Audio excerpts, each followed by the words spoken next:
आज हम CSS में टेबल्स को कैसे स्टाइलिंग करते और उसके लिए कौन कौन सी प्रॉपर्टीज होते और हम किस प्रकार उसे एग्जाम्पल के साथ अप्लाई कर सकते हैं ये देखेंगे। हम कॉमनली क्या क्या कर सकते हैं, एक टेबल को हम CSS में क्या क्या स्टाइलिंग कर सकते हैं, ये कॉमनली पॉइंट्स लिए हैं।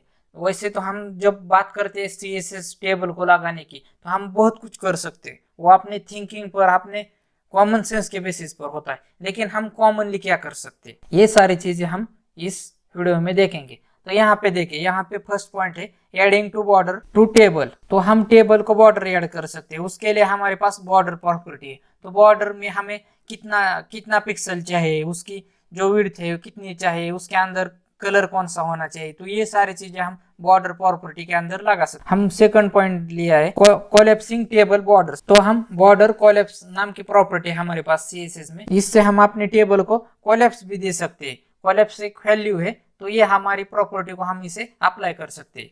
तो हम अपने थर्ड पॉइंट की तरफ मूव करते हैं। तो यहाँ पे अपना जो स्पेस है, जो इनसाइड टेबल है, मतलब हम इनसाइड को पैडिंग कहते हैं और बाहर को हम मार्जिन कहते हैं। ये तो हम आपने हमारे पिछले वाली वीडियो में देखा होगा। तो जो इनसाइड पार्ट वो हम पैडिंग से दे सकते हैं, नहीं तो हम उसके लिए और भी हमारे पास ऑप्शनल प्रॉपर्टी है बॉर्डर स्पेसिंग। इसकी वजह से भी हम अपने टेबल को इनसाइड स्पेस दे सकते हैं। हम अपने फोर्थ पॉइंट की तरफ मूव करते हैं। यहाँ पे दिया है setting table width and height. ये तो कॉमनली बात है कि विड्थ एंड हाइट ये बेसिक प्रॉपर्टी है कि आपको हाइट देनी है हाइट प्रॉपर्टी लो, विड्थ देनी है विड्थ प्रॉपर्टी लो, ये कॉमन है, इसको जाने दीजिए। फिर हम मूव करते हैं अपने फिफ्थ पॉइंट की तरफ, कंट्रोलिंग द टेबल लेआउट। हाँ, ये हम अपना जो टेबल का पूरा लेआउट है, हमें टेबल किस प्रकार चाहिए, कैसे चाहिए, कौन से साइड में चाहिए, ऊपर चाहिए, नीचे चाहिए, बॉटम में चाहिए, लेफ्ट में चाहिए, ये सारी चीजें, उसका क्या लेआउट होना चाहिए, ये सारी चीजें हम अपनी टेबल लेआउट प्रॉपर्टी में दे सकते हैं। तो अब हम अपने सिक्स्थ पॉइंट की तरफ मूव करते।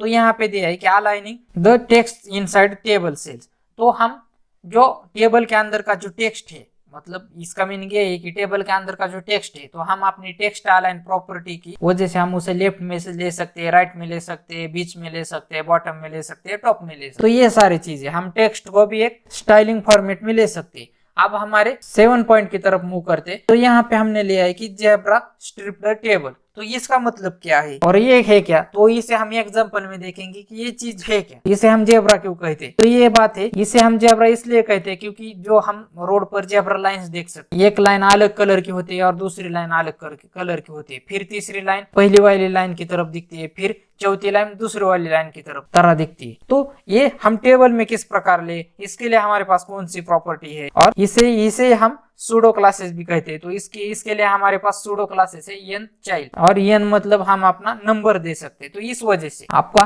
कितनी रो के बाद आपका जो कलर है वो रिपीट होना चाहिए, तो इसे हम अपने n चाइल्ड में दे सकते हैं, ये एक सूडो क्लास। तो ये सारी चीज याद, तो ये सब आप थियोरेटिकल पार्ट है, हम थियोरेटिकल में ज्यादा विश्वास नहीं रखते। अब हमें एग्जांपल के साथ देखना है कि ये सारी चीजें किस प्रकार वर्क करती है। और मैं अपने सबलाइम टेक्स्ट एडिटर को ओपन करता हूं। आपको इस CSS ट्यूटोरियल के अंदर जो भी चीजें दिखाई जाएंगी, जो भी हमने थियोरेटिकल पार्ट लिया होगा थोड़ा सा पढ़ने के लिए, उसकी लिंक आपको डिस्क्रिप्शन में मिल जाएंगी, या नहीं तो आप अपने हमारे स्लाइड शेयर अकाउंट से डाउनलोड कर सकते। तो यहाँ पे मैं इस फाइल को सेव कर देता हूँ, और मुझे यहाँ पे एक HTML का बॉडी स्ट्रक्चर चाहिए। तो मैंने यहाँ पे HTML का बॉडी स्ट्रक्चर ले लिया, और मैं इसे टाइटल भी दे देता हूँ टेबल्स। जो भी हम अपने टेबल को CSS लगाने वाले, वो हम यहाँ पे इंटरनल CSS लगाने वाले। तो यहाँ पे मुझे अपने इंटरनल CSS के लिए मैं यहाँ पे एक स्टाइल टैग ले लेता हूँ। अब मुझे जो भी अपना कोड लिखना है वो हमें अपनी बॉडी में लिखना है। तो यहाँ पे मैं एक टेबल टैग ले लेता हूँ। अपने टेबल में हेडिंग चाहिए, तो मैं यहाँ पे एक रो ले लेता हूँ, और रो के अंदर मुझे हेडिंग देनी है। तो हेडिंग के लिए आप कॉलम टैग का भी, TD का भी इस्तेमाल कर सकते हैं, नहीं तो हेडिंग के लिए हमारे पास TS टैग है। तो अब मैं यहाँ पे एक TS टैग ले लेता हूँ। अब मैं यहाँ पे मुझे देना है फर्स्ट नेम, यहाँ पे मुझे फर्स्ट नेम देना है, ओके। और फर्स्ट नेम के बाद मुझे इसी को मैं कॉपी कर देता हूँ, इस TS टैग को, और नीचे पेस्ट कर देता हूँ। और फर्स्ट नेम की जगह अब मुझे यहाँ पे लास्ट नेम चाहिए। तो यही बात है। अब यहाँ पे हम सिर्फ फर्स्ट नेम और लास्ट नेम का टेबल नेम ले रहे हैं। तो मैंने यहाँ पे एक रो ले ली, उसी तरह मैं नीचे भी एक रो ले लेता हूँ। तो रो के लिए हमारे पास TR टैग होता है। तो रो के अंदर हम मल्टीपल कॉलम्स ले सकते हैं, लेकिन कॉलम्स के अंदर हम रो नहीं ले सकते, ये इस टेबल टैग का एक रूल्स होता है। तो मैं इसके अंदर एक TD लेता हूँ। TD हम अपने कॉलम टैग के लिए इस TD को कॉपी कर देता हूँ, और नीचे सिंपली पेस्ट कर देता हूँ। अब मुझे यहाँ पे एक एक करके अपने नेम लिखने, तो मैं यहाँ पे अपने कुछ डमी नेम्स ले लेता हूँ। मैं इसी रो को कॉपी कर देता हूँ सिंपली और नीचे पेस्ट कर देता हूँ और वो एक बार मैं उसे पेस्ट कर देता हूँ और मैं सिर्फ यहाँ पे नेम चेंजेस कर देता हूँ। आप अपने खुद के कोई भी नेम यहाँ पे डाल सकते हैं। तो मैंने इस प्रकार एक टेबल लिया और मैंने इसे सेव कर दिया और मैं यहाँ पे राइट क्लिक करके इसे ओपन इन ब्राउजर कर देता हूँ। हम देखते हैं कि HTML की वजह से हमारा आउटपुट किस प्रकार आता है। तो यहाँ पे देखिए ये हमारा आउटपुट है। सिर्फ HTML में हमारा टेबल इस तरह दिख जाएगा। तो अब हम हमारे मेन टॉपिक की ओर बढ़ते। तो हमें यहाँ पे क्या करना है, CSS में हम टेबल को स्टाइलिंग कैसे लगाते ये देखना। तो मैं यहाँ पे स्टाइल टैग के अंदर आता हूँ। अब हमें जो भी टेबल के लिए CSS लिखनी है यहाँ हेड टैग के अंदर स्टाइल में लिखनी है। मैं यहाँ पे सिंपली टेबल ले लेता हूँ और टेबल लेके मैं कॉमा के अंदर मुझे हेडिंग टैग के बाद मैं यहाँ पे TD जो आपने अपनी कॉलम ले ली थी और यहाँ पे मुझे सबसे पहले मुझे इसे बॉर्डर अप्लाई करनी है। टेबल को मुझे बॉर्डर अप्लाई करनी है। तो मैं इसके लिए यहाँ पे बॉर्डर प्रॉपर्टी ले लेता हूँ। बॉर्डर मुझे यहाँ पे 1 पिक्सल चाहिए और जो बॉर्डर है वो मुझे सॉलिड चाहिए और जो कलर है वो मुझे यहाँ पे ब्लैक चाहिए।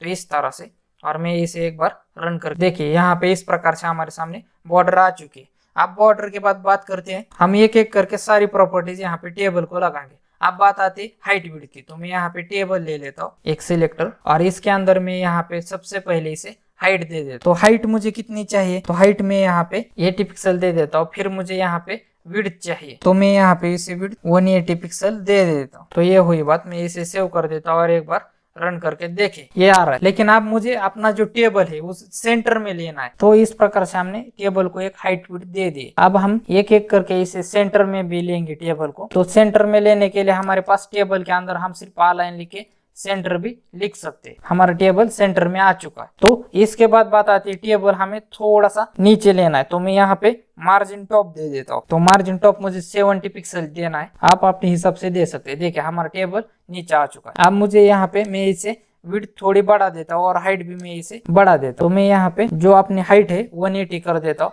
और विड्थ में यहाँ पे 280 कर देता हूँ। मैंने इसे सेव कर दिया और रन कर। तो देखिए इस प्रकार से हमने यहाँ पे सभी चीजें अप्लाई कर दी है। तो मैं अब यहाँ पे टेबल के अंदर यहाँ मैं इसे पैडिंग दे देता हूँ। देखता हूँ कि पैडिंग की वजह से क्या होता है।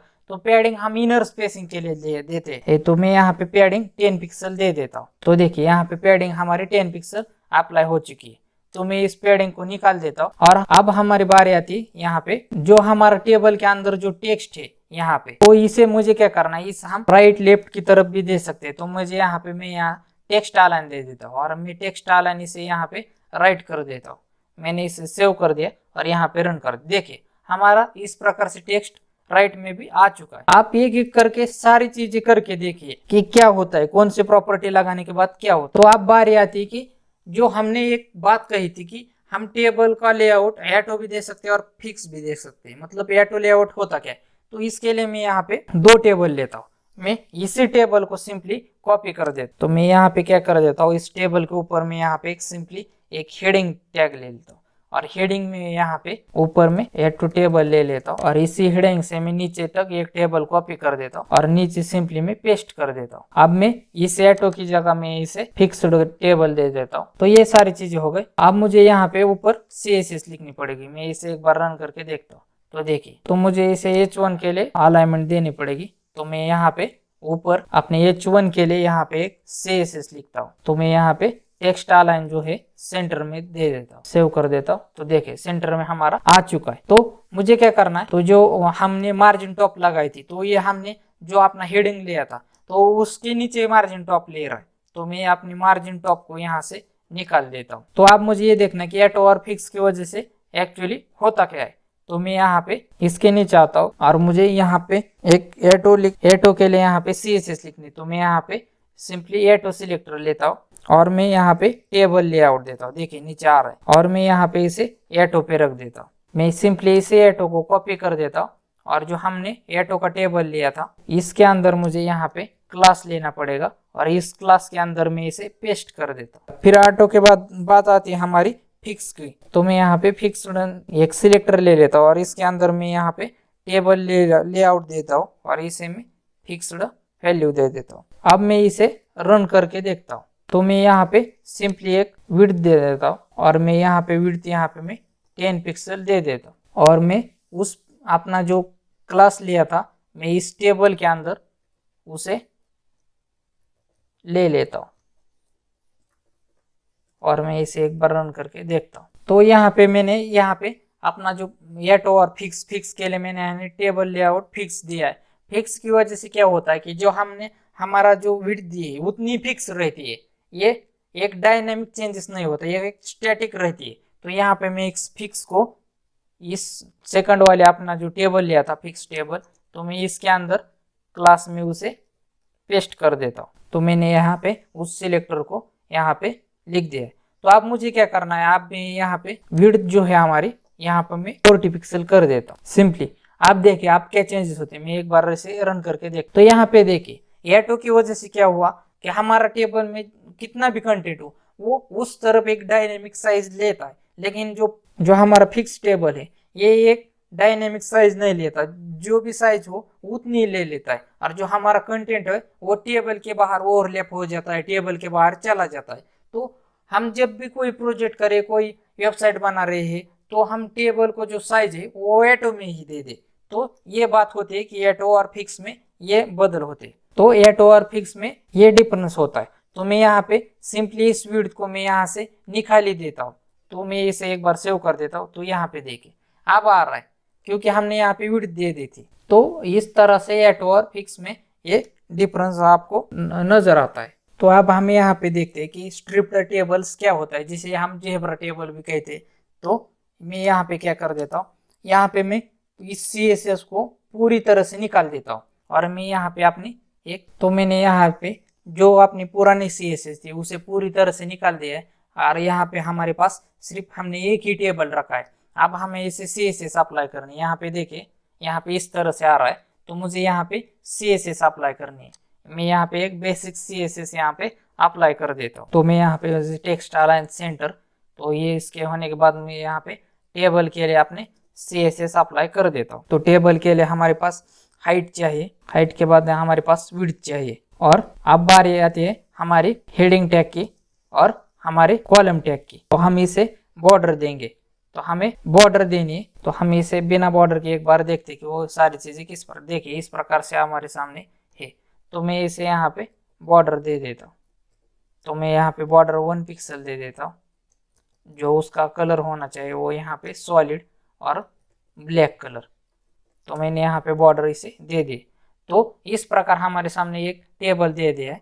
तो हमने यहाँ पे कोई ऐसे कोई भी चीज नहीं ली। अब हमें यही देखना है कि जो स्ट्रिप्ड टेबल्स होते हैं, जिसे हम जेब्रा टेबल्स भी कहते हैं, वो किस प्रकार लेते हैं। तो मुझे यहाँ पे क्या करना है, तो मैं यहाँ पे उसके लिए इस यहाँ पे आता हूँ। यहाँ पे मैं अपने TR टैग के अंदर मेरे पास अपने कॉलम के टैग है TD। तो मैं यहाँ पे कोलन दे देता हूँ। मुझे उस कॉलम के टैग को यहाँ पे n चाइल्ड, ये हमारे पास एक सूडो क्लासेस है, और मैं इसे यहाँ पे n आएगा। n मतलब आप यहाँ पे कोई भी इंटीजर नंबर दे सकते। तो मुझे यहाँ पे इंटीजर नंबर देना है, तो मैं यहाँ पे सिर्फ E1 कर देता हूँ। यहाँ पे मैं करली ब्रेसेस, और मुझे यहाँ पे अभी बैकग्राउंड कलर देना है। तो मैं यहाँ पे बैकग्राउंड कलर सिंपली ग्रीन दे देता हूँ। तो मैंने इसे सेव कर दिया और एक बार मैं रन करके देखता हूँ। देखिए इस प्रकार से, इसे हम स्ट्रिप्ड टेबल्स कहते हैं। तो मैं क्या कर देता हूँ, अब जो हमने टेबल के अंदर रो लिए थे, तो मैं उन रो की जो साइज है वो बढ़ा देता हूँ। वो रो को मैं यहाँ से बढ़ा देता हूँ। तो मैं यहाँ पे ऊपर वाली रो सिंपली कॉपी कर देता हूँ और नीचे पेस्ट कर देता हूँ। मैं यहाँ पे और एक पेस्ट कर देता हूँ और एक पेस्ट कर देता हूँ। मैंने यहाँ पे रो की साइज बढ़ा दी। तो यहाँ पे देखिए इस प्रकार से हमारे सामने जेब्रा क्रॉसेस की तरह दिखने वाला टेबल्स बन गया है। तो यहाँ से मैं क्या कर देता हूँ, इसे जो हमने बॉर्डर लगाई थी मैं इसे 0 पिक्सल कर देता हूँ और यहाँ पे एक बार रन कर देखे। तो इस बार मैं इसे ग्रीन के कलर भी चेंज कर सकता हूँ। तो यह हमारे लिए ग्रे होगा। इस तरह से हम n चाइल्ड सूडो क्लासेस से हम एक जेब्रा स्ट्रिप्ड टेबल्स बना सकते हैं। तो यहाँ पे आउटपुट इस प्रकार आ रहा है। और अब हम इसे यहाँ पे इसे टेक्स्ट अलाइन भी दे सकते हैं। तो मैं यहाँ पे क्या कर देता हूँ, जो हमारे सिर्फ जेब्रा क्लासेस है मैं उसे ही टेक्स्ट अलाइन देना चाहता हूँ। तो मैं इसे राइट दे देता हूँ। देखिए क्या हो, यहाँ पे देखिए यहाँ पे हमने जो n चाइल्ड है वो E1 नंबर को लगाया था।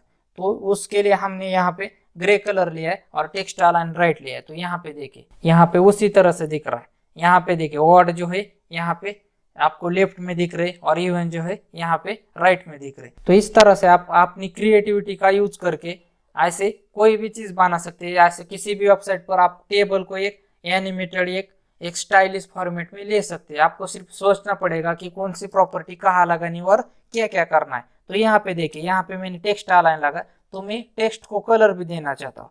तो मेरे टेक्स्ट को अभी इसके अंदर कलर कौन सा होगा, तो मैं यहाँ पे सिंपली यहाँ पे मैं ब्लू कर देता हूँ। जो हमारे इवन रोज है उसका जो टेक्स्ट, उसके अंदर जितने भी टेक्स्ट है वो ब्लू कलर के नजर आएंगे। तो यहाँ पे देखिए इस प्रकार से।